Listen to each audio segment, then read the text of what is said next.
আজকের পর্বে আপনারা দেখতে পারবেন একলব্য রাঙার কাছে যায়। তখন রাঙা কান্না করে বলতে থাকে, আমি তো ওকে দেখতে পারতাছি না অরুণ বাবু, আমি কিছুতেই দেখতে পারছি না। একলব্য তখন দেখে রাঙার চোখ দিয়ে রক্ত পড়ছে। এক সময় রাঙার জ্ঞান হারিয়ে যায়। এদিকে একলব্যর জামাইবাবু বাচ্চাটার পেট থেকে পানি বের করে।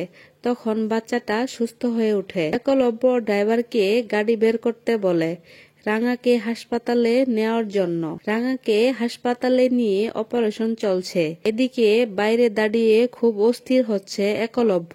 সবাই একলব্যকে শান্ত হতে বলে। তখন একলব্য বলে, তোমরা কি বুঝতে পারছো ওর সামনে চ্যাম্পিয়নশিপ আছে, ওর চোখে কিছু হয়ে গেলে ও কিভাবে খেলবে।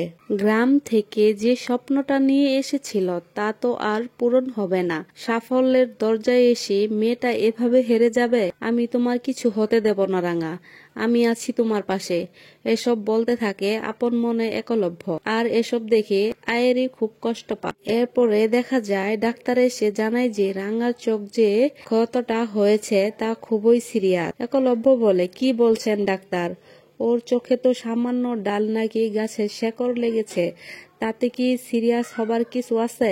ডাক্তার তখন বলে, যেটা লাগুক না কেন তা চোখের কর্নারে পাশ দিয়ে লেগে খুবই সিরিয়াস অবস্থায় চলে গেছে। ডাক্তারের কথা শুনে খুব ভয় পেয়ে যায় একলব্য।